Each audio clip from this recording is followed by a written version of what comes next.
All right, Trev, you got a week into camp. What have you seen so far, and what has stood out from these guys that you maybe like since they got the pads on the last couple of days? Yeah, I've seen improvement every day. I think they're buying into what we're saying as far as getting to the ball, the standard of getting to the ball. We're calling out what a loaf is, and we're showing examples of what great effort is, so they can know exactly what it looks like. So there's no gray area. So we like that part of it. Guys are getting lined up, different formations and different things like that. Have to make checks. So you're seeing who can communicate with confidence and knowing what they do. The first day or so wasn't a lot of movement, and then guys got them moving around, different motions and different things like that. So you can see who can communicate. That's always good to see. Coach, kind of where are you with everything right now? I know it's about a weekend. Are you getting ready for a scrimmage maybe later in the week? Kind of where is everything? Yes, tomorrow we're supposed to scrimmage, so we have a lot of information because we get to tackle. You know, we were doing bump tempo. It used to be called thud, but it's bump tempo. And then we had tracking tempo, and you could kind of fool people a little bit because of, you know, it's not really tackling. We will know tomorrow. We'll really know kind of what we have and put all the pieces of the puzzle together. So I love that part. You get to play football. That's what we're here for. And I'm eager to see the guys go out there and compete.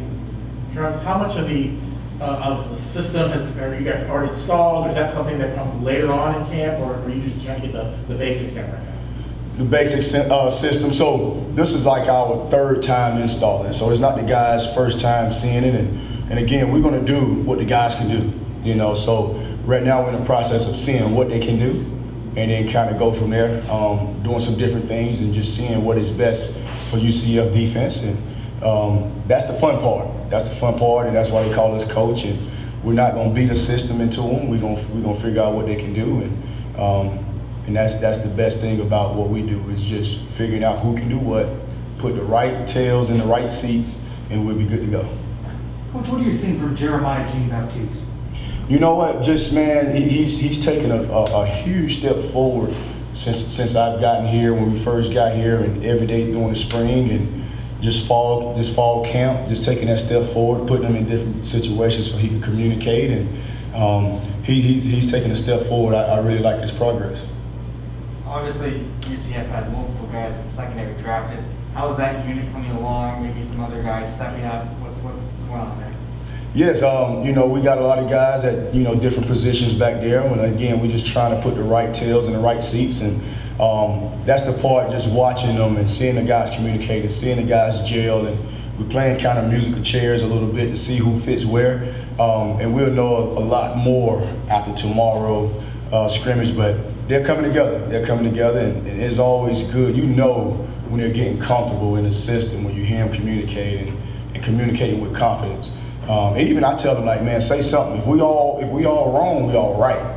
But we can't be one side doing one thing and the other side doing another thing. So just communicating, and it's been good. You know, Coach Gibbs and Coach Addison does a great job on the back end. Two veteran guys. It's just coaching in detail, and just the small things that holding the guys to the standard of what we want, and it's been really good. Coach, you said last week you're anxious to see linebacker Bryson Armstrong once you put on the pads. You know, obviously transfer from Kennesaw. What's kind of the early? How does he look early on in camp? He's a football player, just like we thought, and he's been in different positions. You know, we've moved him all around. So tomorrow we'll see exactly what he can do, what the whole defense can do. Just like I told the guys, like tomorrow is a big evaluation for us to kind of see and try to put, like I said, the right tails in the right seats, and just figuring out what we want to do defensively, and we'll know more after tomorrow. You obviously talked about, preached the idea of getting to the ball. You talked about tempo and being fast around on the field. Have you seen that from these guys so far after the first week of practice? Yes, because I mean that's going against our offense. That's what you're going to get, and we work a drill every day defensively of just working with the pace. Like in our mind, we invite it. We don't want to be caught off guard when teams are pacing us or going fast. This is just what we do every day. We do it in the sun. It's hot, and it's just what we do. So we're gonna have a culture of, hey, let's get lined up and let's play football. Put the ball down, let's play. You're going fast, you're going slow, you're playing in the street, you're playing in the parking lot, you're playing in the stadium. Just put the ball down and let's play football. So it's a mindset and a mentality. What's the setup for tomorrow's scrimmage? Will it be one-on-ones or twos or how? What's the plan for tomorrow? It's on Coach Malzahn, and I don't know how the setup is going to be. I don't know how much live we're going to do. I just know it's going to be a little bit more real football, so we can get an evaluation going. Coach Malzahn said that one of his goals of camp was to determine who he could count on. What does that mean to you in your position group? It means everything, because when we're not out there coaching, I mean, we're not out there playing. The players are actually playing. We're on the sideline. So when it gets just tough and teams are running the ball and we got to make a stop, or they're driving and we got to make a stop, somebody has to step up, and somebody has to be that person. Hopefully it's all 11 guys. So we're trying to see who we can count on, so we won't be surprised come Saturday, Friday, or Thursday, whenever we play, and somebody don't step up or somebody just does something they don't supposed to do. Like, oh, well, we knew that. He was doing it all fall camp. So we trying to get 100% participation of everybody, just count on me type of mentality. Coach, I know obviously you're waiting for tomorrow to kind of see how these guys do in the scrimmage, but Big Cat Brian, a guy I know you're very familiar with from your days at Auburn, first week, how's he looked? He's looked good. We're doing some different things that we did at Auburn, so it's some learning things that he's doing that's going to benefit him. Some different technique things that we're doing, but he's a seasoned vet. Like he's a pro. He comes. He's one of the guys that was on the effort tape running to the ball, like just crazy effort. So I mean he's a vet. He's been a captain at Auburn, and that's voted on by your teammates, so they don't get out of the way. So it's like they don't just pick you to be. It's not one of them deals. Like they vote on you, so you have to have leadership qualities and leadership ability, and that's what he has. And he knows how to practice, and he knows the standard. And it's good for guys to kind of see him. And he's leading by example. Travis, you talked about finding the right spot for some guys in the next couple of days with scrimmage and everything. Do you envision maybe moving some guys around that maybe having them in different spots, maybe to best utilize their abilities? Yes, and it's been that the first week. We've been doing a lot of different moving and shifting, and different people with the first group, different people with the second group. You may be on the first group this day, second group the next day. It's just been like a musical chairs, and we just trying to get the fix. Like we got the ingredients, right? We have the ingredients.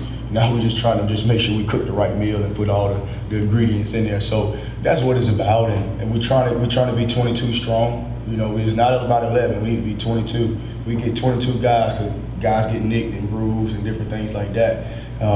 That's what we're trying to build. Just make sure we have 22 guys to go out there and go to battle with us. Coach, I know you were at a different school a year ago, but one thing we heard, people admitted later on was when players came back for preseason camp last year without having a summer, a lot of guys were out of shape and everything.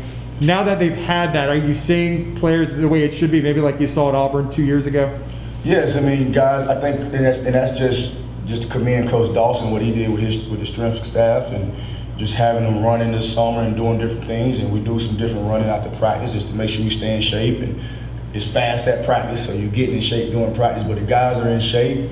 And if they're not in shape, we're gonna work them in shape. We may have a guy here or there that may been sick or something like that and miss a couple of days where he got to work himself back in shape. But it was totally different from when we got here in the spring. We got here in the spring and we knew they were out of shape, so we had to work them into shape. So we was patient, like, hey, listen, we know you're out of shape. Just give us 3 reps, give us 4. Come to the sideline and we'll rotate you. That sort of deal. Like just understanding like they haven't really been running before we got here. So just working them into shape, and then Coach Dawson this summer doing a great job of getting them in shape. I know last year with the pandemic, teams weren't able to really kind of hang out in the summer and kind of build camaraderie and chemistry. I know it's been different this summer, and I know last night the team did like a movie night. How important are those kind of events maybe to kind of build up that chemistry for these kids? It's huge, because last night we watched the movie at the end, but every coach had 10 guys, not in their position group. We had 10 guys I had offensive linemen, I had a quarterback, I had a tight end, I had DBs, had different just position groups. And I every coach kind of told their story, and the kids was telling their story. And I told them, like, listen, we're sitting here, I'm not Coach T. Will in front of you. You're my brother. This is my background. This is where I'm from. This is what I've been through. And then we went around the circle, and every coach had their own separate rooms. I mean, it was awesome last night, and it's something that Coach Malzahn does, and I really love what he does. It's just, it takes the human element, and you really understand this kid. So when you see him in the hallway, you're not just walking past Johnny or whoever, and don't know what he's going through. You know, you walk past Travis Williams and don't know, you know, that I really like what we did, and we'll do it every week because now if something is going on, you have that human element to it, and you know his background and where he's from. And that ultimately brings you closer. Because at the end of the day, the kids got to play for you. You know, they got to know you care. You know, so you just you have rules, but also they know you care, so they'll go by those rules and those standards as well. So I thought last night was really awesome, really good. What'd you watch? We watch our Friday Night Lights. If you want to win, put Booby in. Pretty good movie, by the way. Just real quick, Coach Bobby Bowden at Florida State just passed. I don't know if you had any connections with him or maybe followed Florida State growing up, or just kind of wanted to get your thoughts on his passing and what he meant to the sport. I've met him one time. He came to my high school recruiting a linebacker, Michael Bowden, that went to Florida State. I was a year younger, and it was like, man, that's about Bobby Bowden coming to our school. So it was awesome. But everything you read about him is just him being a great coach, right? Second winningest coach, but him being a great person. Like being a great person and a man of faith, and he didn't hide it. And I mean, because at the end of the day, like when you look at it, I was telling the defensive staff, it's like we all going to go one day, and I don't want to be known as a great football coach. That means I failed. I want to be known as a great person that impacted these young men's lives, and that's what we're in here for. You know, the good Lord gave us this platform, and He wants to see what you do with it. And I just watch him just really live by his faith and being a man of character, you know, being a man of standards, and not being afraid to voice his faith. And that's what we're in for. Because at the end of the day, when we go, you know, it really hit me because something happened to Travis Williams, they're going to do a moment of silence. There's going to be a few tweets, and then life goes on. So you live this life for a moment of silence and a few tweets. It ain't worth that. So make sure you impacting people and you loving people and you pouring into people. That's what it's really about. That's what this whole thing about. Like, cause when you see it, that's all you're gonna get is a tweets and a moment of silence. But if you impact lives and it's generational, it lasts forever. So that's why I like what we did last night, and we get to pour into these guys and know where they're from and all of that, because it's deep in the ball. Like I told them, my love for my guys is not contingent on if they make a tackle or interception. That means I'm inconsistent. I only like you if you make a play. I'm in the wrong business if I'm doing that. So he's an example of what it looks like, Coach Bowden. It's an example of what it looks like, and there's a few other coaches that's around here, and it's not a lot of them like that now that's really caring about these young men. So, I mean, that's what we try to do here. Appreciate it. Thank you. Awesome. Thank y'all guys. Always enjoy it.